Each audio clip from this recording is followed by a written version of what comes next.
Hello everyone, my self Krishna. आज अपन botany का एक बहुत ही बेहतरीन टॉपिक अपन यहाँ पे डिस्कस करेंगे, है ना। टॉपिक का नाम आपको दिख रहा होगा, कीमियो ऑस्मोटिक हाइपोथेसिस। ठीक है, फोटोसिंथेसिस जो चैप्टर है वो अपन पीछे पीछे कंप्लीट करते आ रहे हैं। अपन ने नॉन साइक्लिक फोटोफोस्फोराइलेशन पढ़ा, साइक्लिक फोटोफोस्फोराइलेशन पढ़ा, ये सारी चीजें अपन पढ़ चुके हैं। उसके बाद में एक बहुत ही प्यारा सा टॉपिक अपने पास आता है, कीमियो ऑस्मोटिक हाइपोथेसिस। ठीक है, ये बहुत अच्छा सा टॉपिक है, अपन इसको आज यहाँ पे डिस्कस करने वाले हैं। तो कीमियो ऑस्मोटिक हाइपोथेसिस अपन पढ़ेंगे, तो इसके अंदर क्या पढ़ते हैं अपन? फॉर्मेशन ऑफ एटीपी, यानी कि साइक्लिक और नॉन साइक्लिक में जो एटीपी बनाई है उसकी मैकेनिज्म आज यहां पे सीखेंगे अपन। एटीपी के फॉर्मेशन कहां करते हैं? कीमियो ऑस्मोटिक हाइपोथेसिस में, और इसको साइंटिफिकली फोस्फोराइलेशन बोला जाता है। क्या बोला जाता है? फोस्फोराइलेशन। अब फोस्फोराइलेशन क्या है? Formation of ATP. कैसे बनती है वो भी देखते हैं कि एडिनोसिन डाइफॉस्फेट ये मॉलिक्यूल है एक, यानी इसमें दो फॉस्फेट है, उसके साथ अपन यहाँ पे एक इनऑर्गेनिक फॉस्फेट ऐड कर देंगे, तो यहाँ पे फॉर्मेशन हो जाएगी किसकी? एटीपी की, एडिनोसिन ट्राइफॉस्फेट। इसी को यहाँ पे फोस्फोराइलेशन बोला गया है। इतनी बात क्लियर है ना। यहाँ पे बनाएंगे। ये जो कीमियो ऑस्मोटिक हाइपोथेसिस है ये एक साइंटिस्ट ने दी थी, है ना। उन साइंटिस्ट का नाम है पीटर मिचेल। ठीक है, एक साइंटिस्ट थे पीटर मिचेल, उन्होंने 1961 में ये कीमियो ऑस्मोटिक हाइपोथेसिस दी थी। ठीक है, उसमें उन्होंने एटीपी कैसे बनता है वो सिखाया था। यहां पे अपन दो टर्म और यूज करेंगे। पहली टर्म फोटो फोस्फोराइलेशन। फोटोफोस्फोराइलेशन क्या है बेटा? अभी मैंने आपको क्लियर किया। क्या फोस्फोराइलेशन क्या है? Formation of ATP. एटीपी का फॉर्मेशन फोस्फोराइलेशन। फोटो का मतलब लाइट, यानी कि लाइट एनर्जी को अपन यूज करके यहां पे एटीपी बनाएंगे। लाइट एनर्जी आई, उसको यूज किया, यहां पे अपन ने एटीपी का फॉर्मेशन किया। इसे बोलते हैं फोटोफोस्फोराइलेशन। इतनी बात क्लियर है। फोटोफोस्फोराइलेशन अपन फोटोसिंथेसिस में पढ़ते हैं, और जो कहां होती है? Occur in chloroplast. It occur in chloroplast. ये क्लोरोप्लास्ट में आपको देखने को मिल जाएगी। इतनी बात क्लियर है। एक टर्म और आती है बेटा, ऑक्सीडेटिव फोस्फोराइलेशन।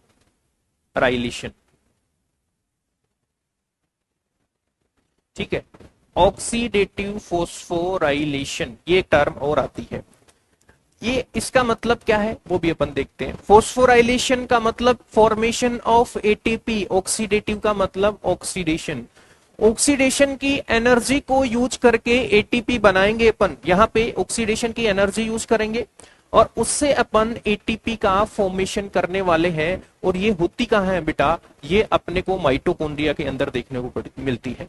जब अपन रेस्पिरेशन पढ़ते हैं तो उसके अंदर अपन एटीपी बनाते हैं, और उस वहां पे एटीपी का बनना क्या कहलाता है? एक मिनट, क्या कहलाता है? Oxidative phosphorylation. कहां? माइटोकॉन्ड्रिया के अंदर।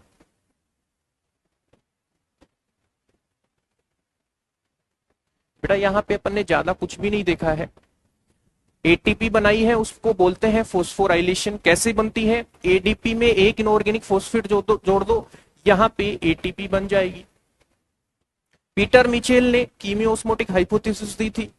फोटोफोस्फोराइलेशन क्या होता है भाई? लाइट एनर्जी को यूज करके अपन एटीपी बना रहे हैं। कहां पे? क्लोरोप्लास्ट के अंदर। उसे अपन क्या बोलेंगे? फोटोफोस्फोराइलेशन। ऑक्सीडेटिव फोस्फोराइलेशन माइटोकॉन्ड्रिया में देखने को मिलती है। आज अपन बेसिकली ये जो फोटोफोस्फोराइलेशन है इसकी अच्छे से स्टडी करने वाले हैं। इतनी बात क्लियर। नेक्स्ट स्लाइड पे अपन चलते हैं। अब बेटा मैंने एक हेडिंग यहाँ पे लिख रखी है, mechanism of proton gradient, mechanism of development of proton gradient. Proton gradient के डेवलपमेंट के लिए जो मैकेनिज्म है वो अपन यहाँ पे आज डिस्कस करने वाले हैं। बेटा ये प्रोटोन ग्रेडियंट क्या है? यहाँ पे जो अपन फोटोफॉस्फोराइलेशन पढ़ेंगे उसके लिए प्रोटोन ग्रेडियंट सबसे इंपोर्टेंट है ना। तो प्रोटोन ग्रेडियंट है क्या, इसके बारे में लिखते हैं difference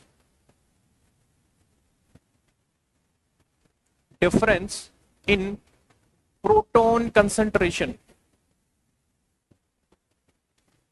difference in proton concentration. बेटा मैंने आपको ये छोटा सा हेडिंग एक बार बताई है, प्रोटोन ग्रेडियंट क्या है। इसी के बारे में अपन मैकेनिज्म जब पढ़ेंगे तो डिटेल में मैं आपको बताऊंगा कि प्रोटोन की कंसंट्रेशन मेम्ब्रेन के अक्रॉस कैसे डिफरेंस आ रहा है प्रोटोन की कंसंट्रेशन। इधर देखना, एक क्लोरोप्लास्ट है बेटा, एक chloroplast double membranous cell organelle है कि नहीं है? ये रहा, इसके अंदर बहुत सारी थाइलेकोइड्स है, ये रही बेटा, ये बहुत सारी थाइलेकोइड्स। मैंने क्या किया कि ये एक थाइलेकोइड उठाई, ये थाइलेकोइड का डायग्राम मैंने ये बना दिया बेटा, ठीक है। बीच में यहाँ पे क्या है थाइलेकोइड के, ये ल्यूमेन है, ये बेटा ये रही ल्यूमेन। यहाँ पे ये क्या है बेटा, स्ट्रोमा है, इसके बाहर ये स्ट्रोमा है। तो बाहर का जो भी एरिया बच रहा है बेटा वो पूरा का पूरा क्या है, स्ट्रोमा है, ठीक है। अब देखो बेटा मैंने एक थाइलेकोइड उठाई है, उसको यहाँ पे बना दिया, ये रही बेटा, ये एक थाइलेकोइड की मेम्ब्रेन है, ये क्या है थाइलेकोइड मेम्ब्रेन।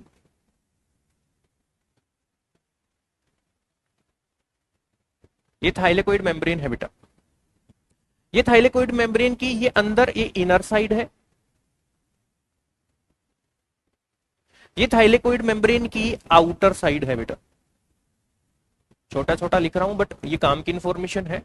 ये पूरी क्या है बेटा, थाइलेकोइड की मेम्ब्रेन है, ये आउटर साइड है थाइलेकोइड मेम्ब्रेन की, ये क्या है इनर साइड है कि नहीं है, ठीक है। अब अपन इसमें क्या करेंगे, मैकेनिज्म पढ़ने वाले हैं, है ना। अब देखना बेटा, नॉन साइक्लिक फोटोफॉस्फोराइलेशन पढ़ लिया है, उसी का यहाँ पे रिवीजन करेंगे। यहाँ पे inner side of thylakoid membrane एक फोटो सिस्टम सेकेंड प्रेजेंट होता है, ये रहा बेटा, photo system second is present on inner side of thylakoid membrane. इसी से अटैच यहाँ पे एक कॉम्प्लेक्स होता है जिसे बोलते हैं ओईसी कॉम्प्लेक्स। ओईसी कॉम्प्लेक्स की full form oxygen evolving complex, जो भी कहां प्रेजेंट है, inner side of thylakoid membrane में प्रेजेंट है ना। इसके ऊपर यहाँ पे आउटर साइड, ये outer side of thylakoid membrane है, यहाँ पे फियोफाइटीन प्रेजेंट होगा। फियोफाइटीन क्या है बेटा, फियोफाइटीन प्राइमरी इलेक्ट्रॉन एक्सेप्टर है, फोटो सिस्टम सेकेंड से ये अपना पहला इलेक्ट्रॉन यहां से लेने वाला है। इतनी बात क्लियर। इसके बाद में यहां पे प्लास्टोक्यूनोन होता है बेटा। प्लास्टोक्यूनोन क्या है, नॉन साइक्लिक में पढ़ चुके हैं, ये मोबाइल एच कैरियर है। अब मैं एच कैरियर समझाता हूं, ये क्या है, एच कैरियर है। एच कैरियर का मतलब ये हाइड्रोजन को कैरी करेगा, ये किसको कैरी करेगा, हाइड्रोजन को कैरी करेगा। इधर देखना, जब ये H टूटता है तो H प्लस देता है, प्लस में एक इलेक्ट्रॉन देता है कि नहीं देता। प्लास्टोक्यूनोन को H कैरियर बोल रही है एनसीईआरटी, मतलब कि ये H प्लस भी कैरी करेगा और इलेक्ट्रॉन भी कैरी करेगा, प्रोटॉन भी कैरी करेगा और इलेक्ट्रॉन भी कैरी करेगा, मतलब दोनों को कैरी करने वाला है बेटा। ये रहा प्लास्टोक्यूनोन, ठीक है। इसके आगे एक ट्रांस मेम्ब्रेन प्रोटीन होता है बेटा, यानी कि मेम्ब्रेन के आर पार एक चैनल होती है, ट्रांस मेम्ब्रेन चैनल बोल रहे हैं इसको। इसके अंदर 3 कंपोनेंट्स होंगे बेटा। ऊपर होगा साइटोक्रोम B6, बीच में आयरन सल्फर प्रोटीन होगा, तीसरा कंपोनेंट साइटोक्रोम F होगा बेटा। ट्रांस मेम्ब्रेन चैनल है, 3 कंपोनेंट्स है, cytochrome B6, FES, cytochrome F, membrane के अक्रॉस प्रेजेंट है। इसके आगे बेटा ये inner side of thylakoid membrane है, यहां पे एक मोबाइल इलेक्ट्रॉन कैरियर प्रेजेंट होगा, प्लास्टोसाइनिन, ये रहा बेटा। प्लास्टोसाइनिन क्या है? मोबाइल का मतलब क्या है कि ये इलेक्ट्रॉन मूवमेंट कर सकता है, यहां से चलता हुआ इधर जा सकता है बेटा, इधर आ सकता है वापस। यानी कि इसको बोला गया है मोबाइल इलेक्ट्रॉन कैरियर। ये सिर्फ और सिर्फ इलेक्ट्रॉन को कैरी करेगा, और मोबाइल है, एक जगह से दूसरी जगह जा सकता है बेटा। कहां प्रेजेंट है? Inner side of thylakoid membrane. आगे चलते हैं, इसके आगे प्रेजेंट होता है photosystem second, sorry photosystem first present होगा, सेकंड तो पहले अपन ने पढ़ चुका है। इधर देखना, यहां पे प्रेजेंट है फोटोसिस्टम फर्स्ट। फोटोसिस्टम फर्स्ट कहां प्रेजेंट है? Inner side of thylakoid membrane. Outer side of thylakoid membrane एक प्रोटीन होता है, आयरन सल्फर का प्रोटीन है, ये रहा। उसके बाद में एक और होता है फेरिडोक्सिन, एक प्रोटीन है बेटा। ये नॉन साइक्लिक में पढ़ चुके हैं, इसलिए मैं थोड़ा सा फास्ट करवा रहा हूं। स्ट्रोमल साइड में, outer side of thylakoid lumen या स्ट्रोमल साइड में एक यहां पे एंजाइम प्रेजेंट होगा जिसे एफएनआर बोलते हैं बेटा, जिसे अपन एफएनआर बोल रहे हैं। क्या बोल रहे हैं? एफएनआर। एफएनआर क्या होता है? Ferredoxin NADP reductase. Ferredoxin NADP reductase. अब देखते हैं इसके सारे फंक्शन देखेंगे बेटा। पहले अपन ने यहाँ पे पोजीशन देखी है। फोटोसिस्टम सेकंड कहां प्रेजेंट है? Inner side of thylakoid lumen. उससे अटैच है ओईसी कॉम्प्लेक्स, ऑक्सीजन इवोल्विंग कॉम्प्लेक्स, जो वाटर की स्प्लिटिंग करेगा, वाटर को तोड़ने का काम करेगा। First electron acceptor pheophytin present outer side of thylakoid membrane. उसके बाद में प्लास्टोक्यूनोन मोबाइल हाइड्रोजन कैरियर है, मतलब कि प्रोटॉन और इलेक्ट्रॉन दोनों को कैरी करेगा। उसके बाद में ट्रांस मेम्ब्रेन प्रोटीन प्रेजेंट है, उसके अंदर तीन कंपोनेंट्स हैं, साइटोक्रोम B6, FES और साइटोक्रोम F। उसके बाद में प्रेजेंट है inner side of thylakoid membrane एक प्लास्टोसाइनिन प्रेजेंट है, जो कि मोबाइल इलेक्ट्रॉन कैरियर है। उसके बाद में फोटोसिस्टम फर्स्ट प्रेजेंट है, जो inner side of thylakoid membrane में प्रेजेंट है। उसके बाद FES iron sulphur protein, ferredoxin protein. Outer side या stromal side of thylakoid membrane एक एंजाइम प्रेजेंट है, फेरिडोक्सिन एनएडीपी रिडक्टेज। इतनी बात क्लियर है। इसके बाद में थोड़ी सी बात और करूंगा। यहां पे एक एंजाइम प्रेजेंट होता है एटीपी सिंथेज, ठीक है। एटीपी सिंथेज यही मेन एंजाइम है, यही एटीपी का फॉर्मेशन करेगा। ये रहा, यहां बनाता हूं मैं, ये है एटीपी सिंथेज के दो कंपोनेंट है बेटा। एक कंपोनेंट तो ये रहा बेटा, और एक कंपोनेंट स्ट्रोमल साइड होता है, बाहर की साइड होता है, ठीक है। ये जो अंदर की साइड एक कंपोनेंट प्रेजेंट है, मेम्ब्रेन के अंदर है बेटा, इसे बोलते हैं CF नोट। जो बाहर की साइड प्रेजेंट है वो है CF1। यानी कि एटीपी सिंथेज के दो कंपोनेंट होंगे, जो कि एक तो मेम्ब्रेन के अंदर होगा CF नोट, मेम्ब्रेन के बाहर होगा, स्ट्रोमल साइड होगा, वो CF1 होगा बेटा। इतनी बात क्लियर है। अब मैं थोड़ी सी बात इसके बारे में लिख देता हूं कि ये क्या है बेटा। ये होलो है, यानी कि ये ट्रांस मेम्ब्रेन चैनल है बेटा, एक ट्रांस मेम्ब्रेन चैनल। ये एक ट्रांस मेम्ब्रेन चैनल है ना। इसका क्या यूज होगा वो भी अपन देखेंगे। दूसरी बात, it embedded in membrane, embedded in membrane, यानी थाइलेकोइड मेम्ब्रेन के अंदर दसा हुआ है बेटा, उसके अंदर है, एम्बेडेड है। ट्रांस मेम्ब्रेन चैनल का मतलब होलो है, इसके थ्रू कोई मॉलिक्यूल आ सकता है बेटा, या जा सकता है यहां से बाहर। CF1 component stromal side present है, या इसको मैं लिख सकता हूं आउटर साइड ऑफ मेम्ब्रेन। कहां लोकेटेड है बेटा CF1? Located outer side of membrane. Membrane के आउटर साइड प्रेजेंट है कि नहीं है ना। और इट एक्ट एज, ये कैटल, इसके पास कैटेलिटिक एक्टिविटी होगी, ये एंजाइम की तरह वर्क करेगा बेटा, है ना। Have catalytic activity.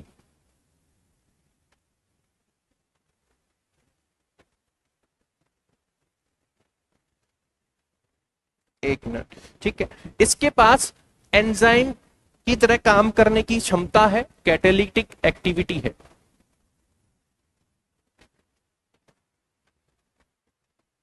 ठीक है, अपन ये डायग्राम बना चुके हैं। मैंने स्टार्टिंग में थाइलेकोइड मेम्ब्रेन बनाई है, ये इनर साइड है, ये आउटर साइड है, बाकी आपके सामने है। अब मैकेनिज्म पे चलते हैं बेटा, मैकेनिज्म पे अब चलने वाले हैं अपन। ठीक है, अब बेटा सन से लाइट आई, सबसे पहले लाइट कहां गिरेगी बेटा? फोटो सिस्टम सेकंड पे, फोटो सिस्टम सेकंड पे लाइट गिरी। इसमें जो इलेक्ट्रॉन प्रेजेंट था बेटा वो एक्साइट हुआ और फियोफाइटिन ने उस इलेक्ट्रॉन को ले लिया। अब फोटो सिस्टम सेकंड के पास इलेक्ट्रॉन की डेफिशिएंसी हो गई, तो ल्यूमेन के अंदर बेटा, ये जो ल्यूमेन है ना, इसके अंदर वोटर प्रेजेंट है, इसके अंदर वोटर प्रेजेंट है बेटा। तो अब क्या होगा, ये जो ओईसी कॉम्प्लेक्स है present on inner side of thylakoid lumen, ये वोटर को स्प्लिट करेगा, तोड़ेगा बेटा किसमें? एक वोटर टूटता है तो 2 H प्लस बनते हैं, 2 इलेक्ट्रॉन बनते हैं, प्लस हाफ O2 बनता है कि नहीं बनता? यानी कि इलेक्ट्रॉन की डेफिशिएंसी आ गई PS2 के बाद।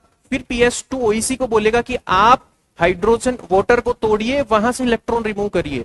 तो वोटर टूटता है, कहां टूटता है बेटा? Inner side of thylakoid membrane में टूटेगा, ठीक है।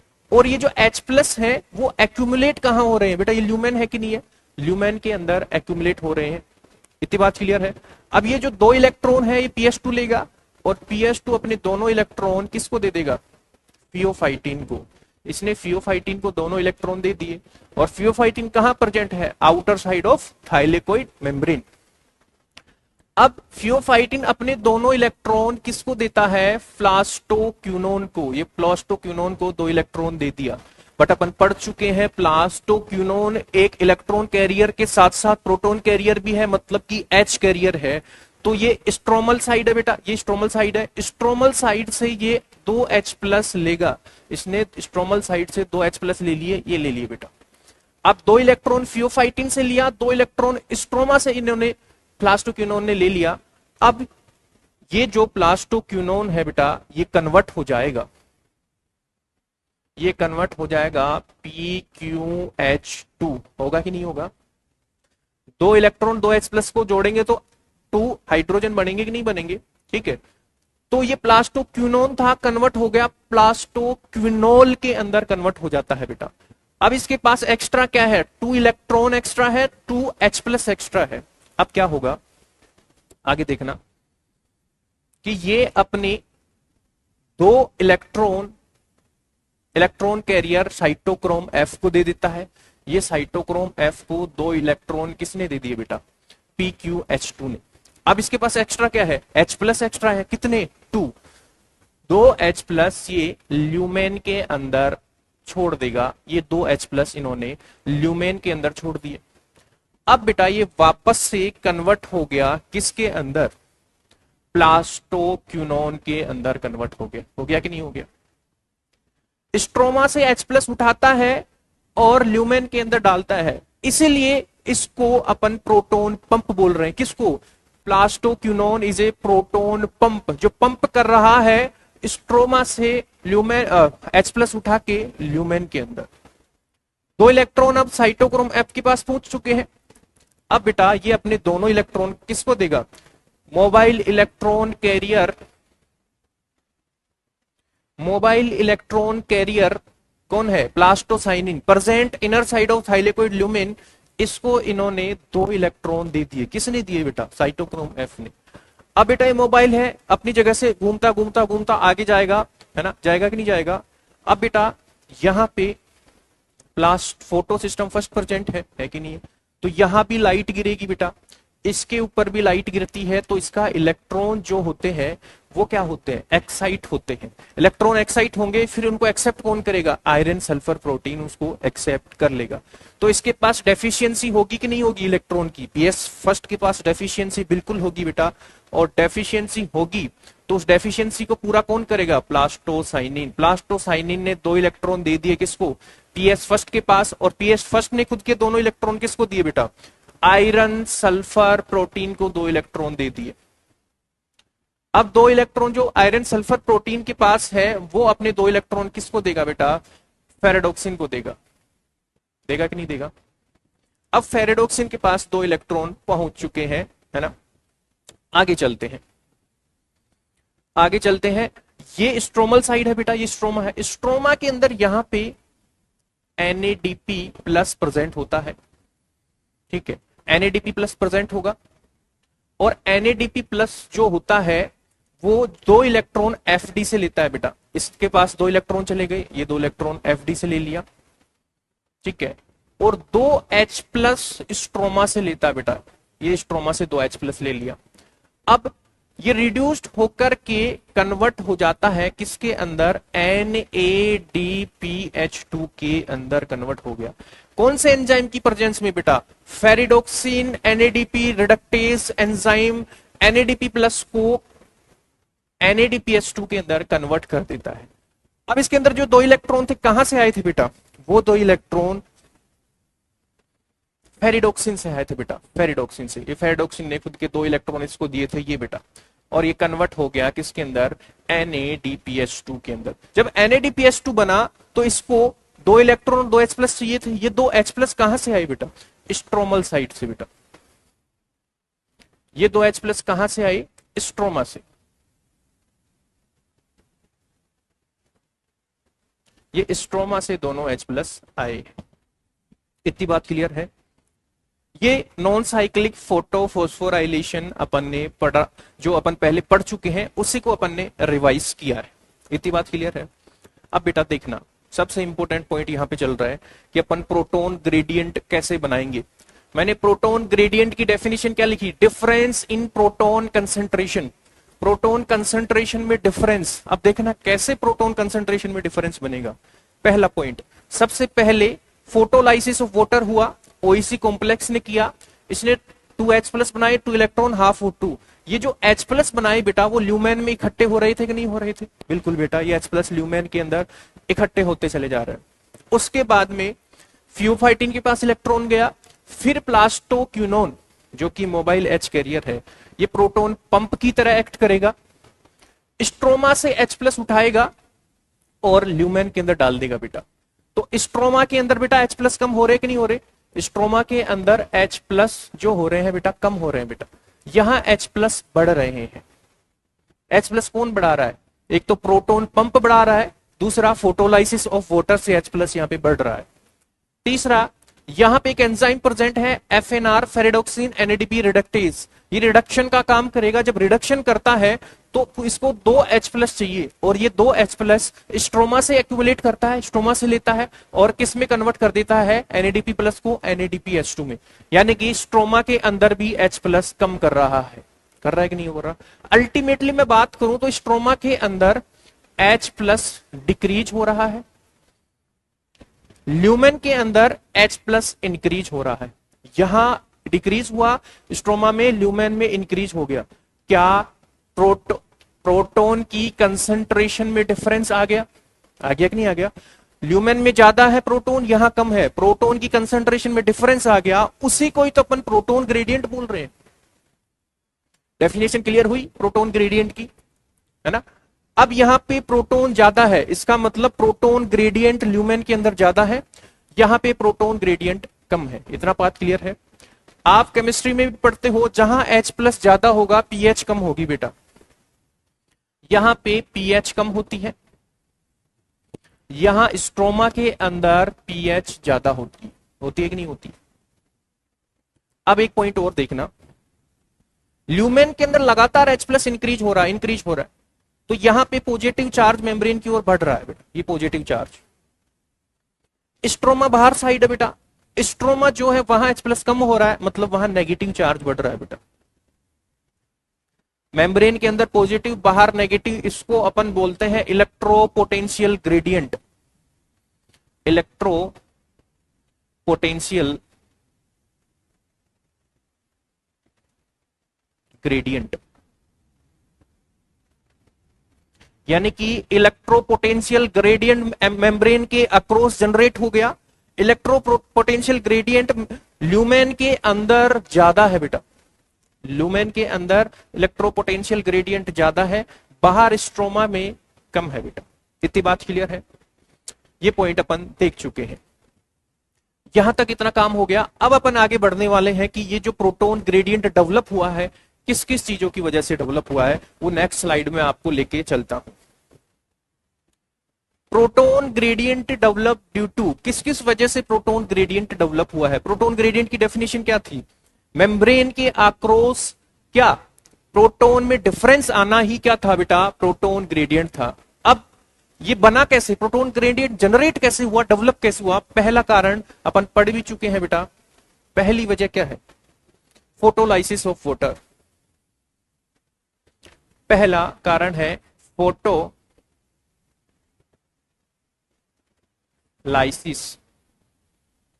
Of water. इधर देखना बेटा, फोटोलाइसिस ऑफ वाटर। ये रही बेटा, इनर मेम्ब्रेन ऑफ थाइलेकोइड में ओईसी कॉम्प्लेक्स प्रेजेंट है। इसकी प्रेजेंस में H2O ब्रेक होगा 2H प्लस 2 इलेक्ट्रॉन और हाफ O2 के अंदर। तो स्प्लिटिंग ऑफ वाटर कहां हो रही है? Inner side of thylakoid membrane. But जो H प्लस एक्यूमुलेट हो रहे हैं बेटा, वो ल्यूमेन के अंदर एक्यूमुलेट हो रहे हैं। ये पॉइंट अपन यहां पे लिखने वाले हैं, ठीक है। फोटोलाइसिस ऑफ वाटर, ठीक है, occur inner side of thylakoid membrane.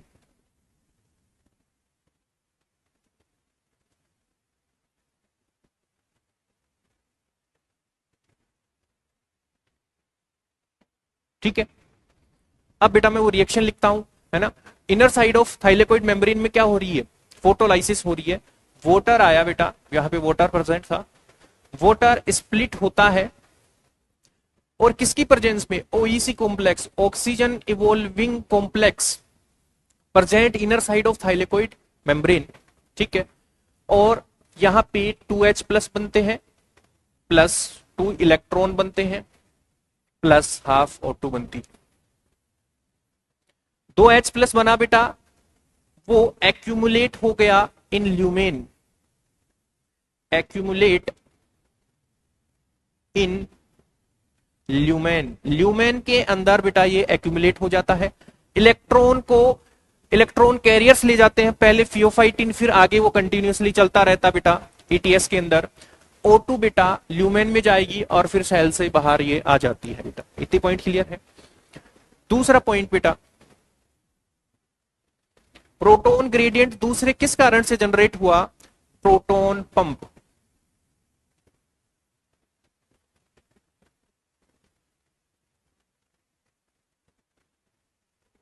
बेटा यहां पे प्रोटॉन पंप कौन है? प्लास्टोक्विनोन। और प्लास्टोक्विनोन को अपन यहां पे H कैरियर बोल रहे हैं कि नहीं बोल रहे? मोबाइल H कैरियर है कि नहीं है? बिल्कुल है बेटा। अब इधर देखना, ये बेटा मोबाइल H कैरियर है, स्ट्रोमा से H प्लस उठाएगा और कहां बेटा? ल्यूमेन के अंदर भेज रहा है ना। पंप कर रहा है, पंप का काम कर रहा है कि नहीं कर रहा? बिल्कुल कर रहा है बेटा। इधर देखना, तो अपन यहां पे लिख लेते हैं, प्रोटॉन प्लास्टोक्विनोन इट ट्रांसफर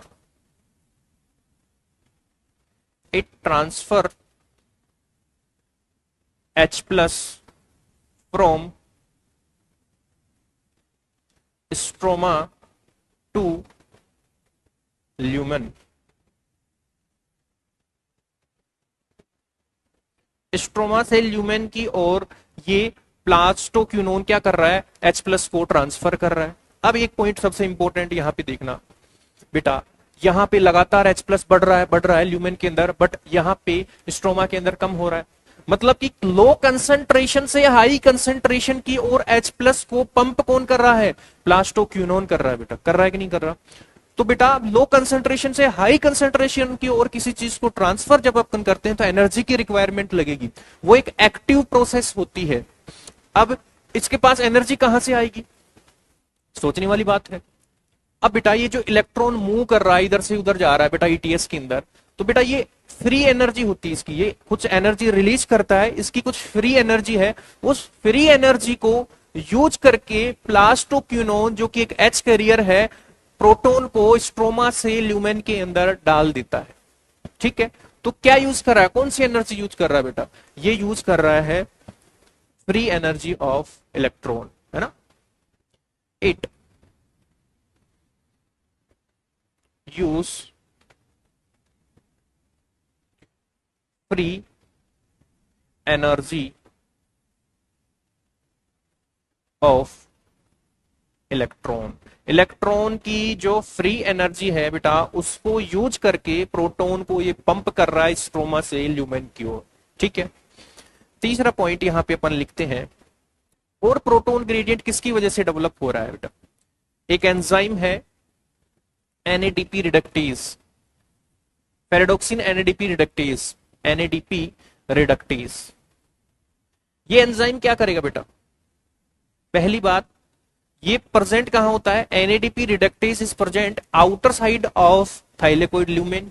ठीक है, ये रिडक्शन करता है एनएडीपी प्लस को NADPH2 के अंदर। तो ये बेसिकली करेगा क्या बेटा कि NADP प्लस स्ट्रोमा में प्रेजेंट था, 2 इलेक्ट्रॉन FT से लेगा, 2 इलेक्ट्रॉन FD से ले लिया, 2 H प्लस है वो स्ट्रोमा से लेगा बेटा, स्ट्रोमा से H प्लस ले लिए, और फिर ये इसको रिड्यूस कर देगा NADPH2 के अंदर कन्वर्ट कर देगा। इसका मतलब स्ट्रोमा के अंदर भी H प्लस रिड्यूस हो रहा है क्योंकि वो कंज्यूम हो रहा है NADPH2 बनाने के अंदर, कर रहा हो रहा है कि नहीं हो रहा। तो इस तरीके से अपन ने प्रोटॉन ग्रेडियंट को डेवलप किया 3 कारणों की वजह से। इतनी बात क्लियर है, यहां तक मुझे लगता है कोई डाउट नहीं आना चाहिए। ठीक है, आगे चलते हैं बेटा। तो अपन ने प्रोटॉन ग्रेडियंट जो बना था वो डेवलप किसकी किस वजह से हुआ था, पहला स्प्लिटिंग ऑफ वाटर, दूसरा प्रोटॉन पंप, तीसरा FNR फेरिडॉक्सिन NADP रिडक्टेज की वजह से ये डेवलप हुआ था बेटा। स्ट्रोमा में लगातार H प्लस डिक्रीज हो रहा है और ल्यूमेन में इंक्रीज हो रहा है।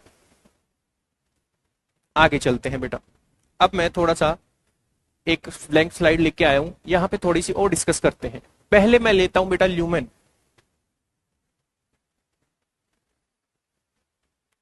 ल्यूमेन के अंदर क्या हो रहा है पहले की अपन डिस्कस करते हैं।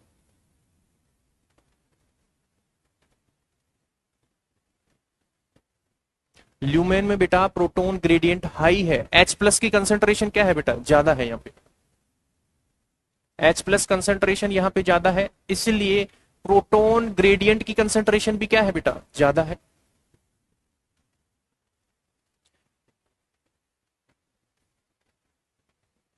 यहां पे प्रोटॉन ग्रेडियंट जो है उसकी जो कंसंट्रेशन है बेटा वो क्या है, ज्यादा है कि नहीं, H प्लस ज्यादा है इसलिए प्रोटॉन ग्रेडियंट की कंसंट्रेशन ज्यादा है। इसकी वजह से पीएच बेटा ल्यूमेन का क्या हो जाएगा, डिक्रीज हो जाएगा।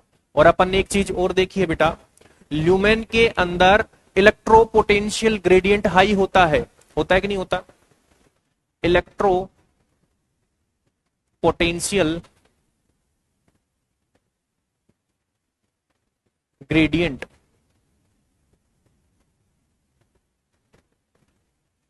क्या होता है बेटा, हाई होता है। इलेक्ट्रोपोटेंशियल ग्रेडियंट क्या है बेटा, मेम्ब्रेन के अक्रॉस चार्ज का डेवलप हो जाना। ये अपन ने चार्ज किया था बेटा, यहां पॉजिटिव चार्ज बढ़ रहा है, अंदर बाहर डिक्रीज हो रहा है, यानी कि मेम्ब्रेन के अक्रॉस इलेक्ट्रोपोटेंशियल ग्रेडियंट डेवलप हो चुका है। यानी कि इलेक्ट्रोपोटेंशियल ग्रेडियंट कहां ज्यादा है, ल्यूमेन के अंदर ज्यादा है। ठीक है, और स्ट्रोमा के अंदर कम है। ठीक है, अब मैं दूसरी बात ले लेता हूं यहां पे स्ट्रोमा की।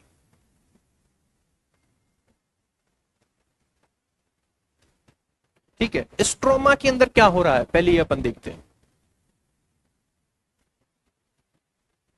इधर ही देख लेते बेटा, ये रहा स्ट्रोमा।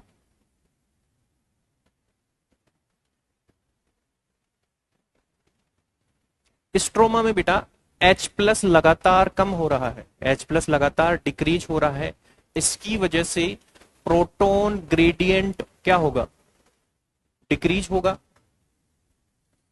प्रोटॉन ग्रेडियंट डिक्रीज होगा और प्रोटॉन ग्रेडियंट डिक्रीज होगा तो पीएच बढ़ेगी कि नहीं बढ़ेगी बेटा? बिल्कुल बेटा, स्ट्रोमा की पीएच ज्यादा होती है। और इलेक्ट्रोपोटेंशियल ग्रेडियंट कैसा होगा बेटा? यहां कम होगा। इलेक्ट्रोपोटेंशियल gradient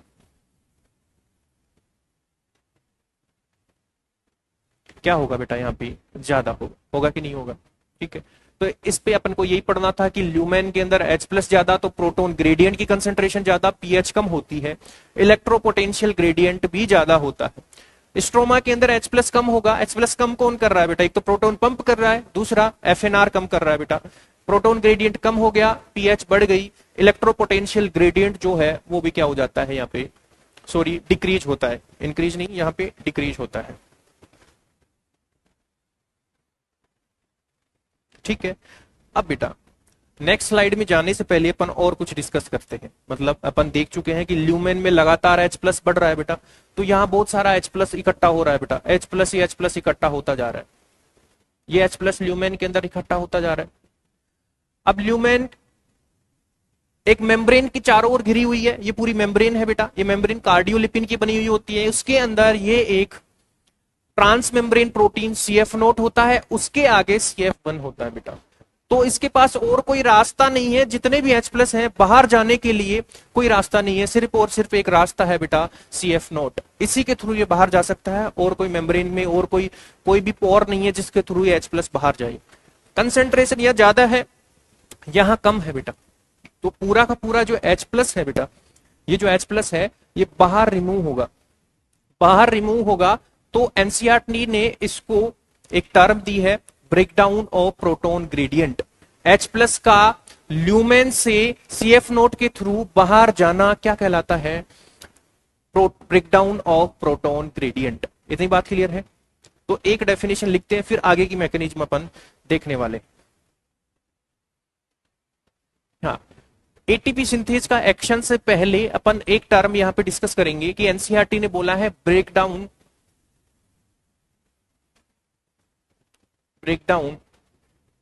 of proton gradient. Proton gradient का ब्रेकडाउन कैसे होता है?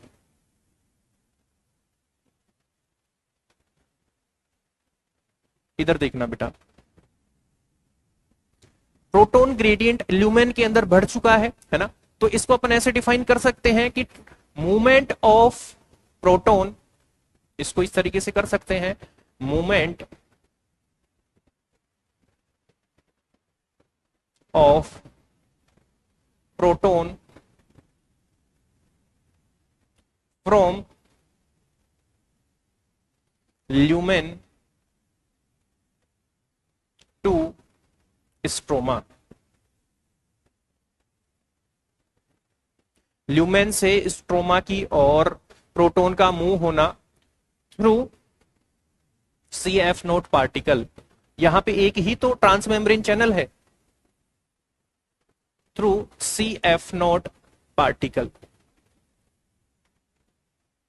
और बेटा हायर कंसंट्रेशन से लोअर कंसंट्रेशन की ओर किसी चीज का जाना और मेम्ब्रेन के थ्रू जाना, उसको अपन फैसिलिटेट डिफ्यूजन बोलते हैं, बाय फैसिलिटेट डिफ्यूजन।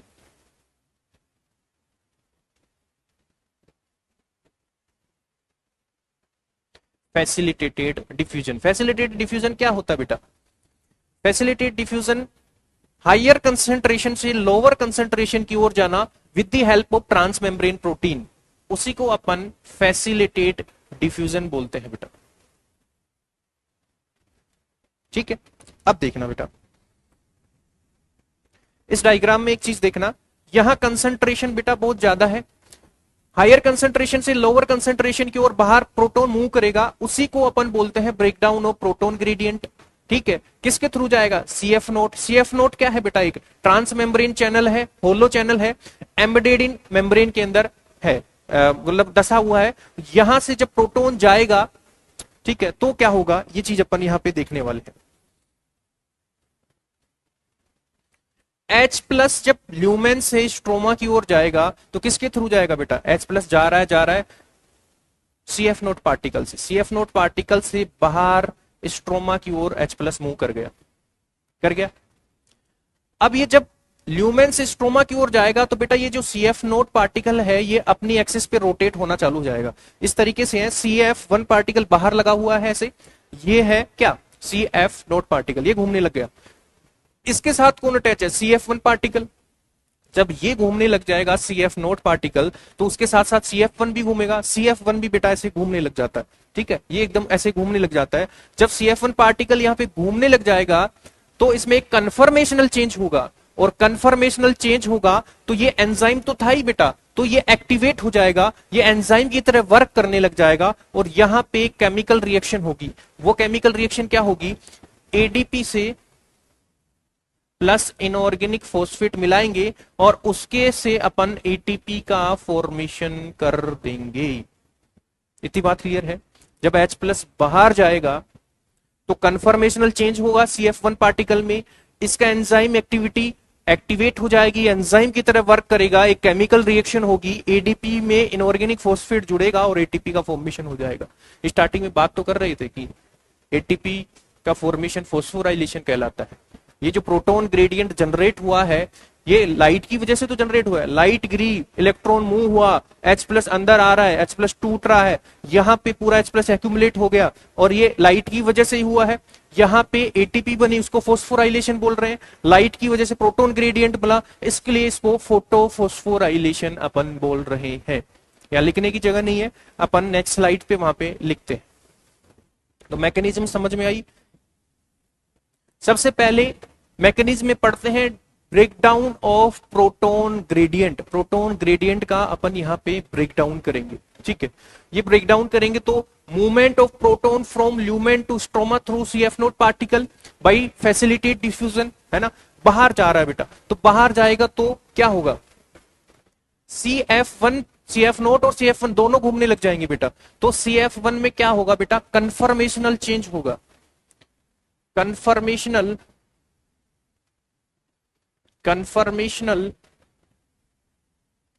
चेंज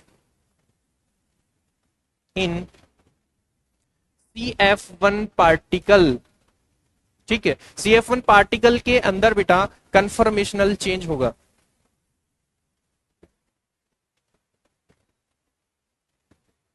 और कन्फर्मेशनल चेंज होगा तो बेटा ये कैसे एक्ट करने लग जाएगा, इट एक्ट एज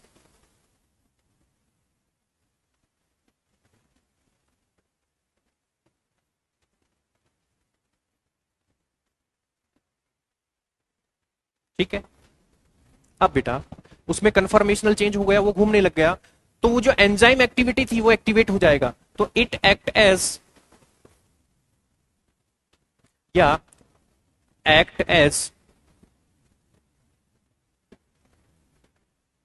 एंजाइम, ये एंजाइम की तरह काम करने लग जाएगा बेटा। और एंजाइम केमिकल रिएक्शन करवाता है कि नहीं करवाता, यहां पे केमिकल रिएक्शन होगी बेटा, वो केमिकल रिएक्शन में पढ़ रहा हूं, एडिनोसिन डाइफॉस्फेट, इसमें 2 फॉस्फेट है, उसके साथ एक यहां पे इनऑर्गेनिक फॉस्फेट जोड़ देगा ये एंजाइम, और यहां पे आपको ATP का फॉर्मेशन हो जाएगा। ये एंजाइम क्या कर रहा है बेटा, एडिनोसिन डाइफॉस्फेट में इनऑर्गेनिक फॉस्फेट ऐड कर रहा है और ATP का फॉर्मेशन हो गया। और बेटा ATP का फॉर्मेशन होना क्या कहलाता है, फॉस्फोराइलेशन। क्या कहलाता है, फॉस्फोराइलेशन। और बेटा ये फॉस्फोराइलेशन हुआ क्यों है, लाइट की वजह से, सबसे मेन काम था लाइट, लाइट की वजह से इलेक्ट्रॉन मूव हुआ, फोटोलाइसिस हुआ, H प्लस ग्रेडियंट बना, वो ब्रेकडाउन हुआ उसका, और फिर ATP बनी, मतलब लाइट का बहुत मेजर रोल है, इसीलिए इसको बोलते हैं फोटो फॉस्फोराइलेशन, फोटो फॉस्फोराइलेशन। ये मैकेनिज्म है ना। अब देखो बेटा और अपन यहाँ पे डिस्कस कर लेते हैं उसके बारे में। मैंने ये मेम्ब्रेन बनाई है, इसमें ATP सिंथेस के 2 कंपोनेंट है, ये CF0 पार्टिकल है, ये CF1 पार्टिकल है। H प्लस यहां से मूव करेगा बेटा, ये मूव करा बाहर स्ट्रोमा की तरफ गया, इसे बोल रहे हैं ब्रेकडाउन ऑफ H प्लस या प्रोटॉन ग्रेडियंट, ठीक है। जब ये बाहर जाएगा बेटा तो ये जो CF0 पार्टिकल है ये अपनी एक्सिस पे घूमने लग जाएगा बेटा, रोटेट होने लग जाएगा। उसके साथ बाहर CF1 पार्टिकल जुड़ा हुआ है तो वो भी घूमने लग जाएगा। तो इसमें कन्फर्मेशनल चेंज होगा। कन्फर्मेशनल चेंज होगा तो CF1 पार्टिकल इट एक्ट, इसमें जो एंजाइमेटिक एक्टिविटी थी वो एक्टिवेट हो जाएगी, एंजाइम की तरह काम करेगा। एंजाइम की तरह काम करेगा तो यहां पे क्या होगा, एक केमिकल रिएक्शन होगी, एडिनोसिन डाइफॉस्फेट के साथ यहाँ पे इनऑर्गेनिक फॉस्फेट जुड़ेगा और यहाँ पे अपन एटीपी का फॉर्मेशन कर लेंगे बेटा। यह केमिकल रिएक्शन हुई कि नहीं हुई, एटीपी का फॉर्मेशन, फोस्फोराइलेशन, और ये ग्रेडियंट बना लाइट की वजह से, तो फोटोफोस्फोराइलेशन बोल रहे हैं। ये ही कीमियोस्मोटिक हाइपोथेसिस है बेटा जो अपन ने डिस्कस करी। आगे चलते हैं, एक स्लाइड और पढ़नी है बस, फिर कीमियोस्मोटिक हाइपोथेसिस खत्म। रिक्वायरमेंट्स ऑफ कीमियोस्मोसिस एनसीईआरटी में दे रखा है बेटा। अपने को 4 रिक्वायरमेंट होनी चाहिए, 4 चीजें होनी चाहिए कीमियोस्मोटिक हाइपोथेसिस करने के लिए, एटीपी का फॉर्मेशन करने के लिए। पहली रिक्वायरमेंट क्या होनी चाहिए बेटा, मेम्ब्रेन होनी चाहिए। मेम्ब्रेन होनी चाहिए, एक मेम्ब्रेन होनी चाहिए।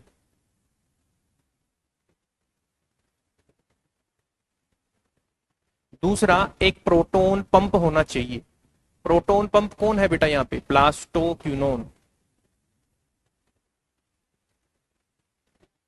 तीसरा, यहां पे एक चीज और होनी चाहिए, प्रोटोन ग्रेडियंट होना चाहिए।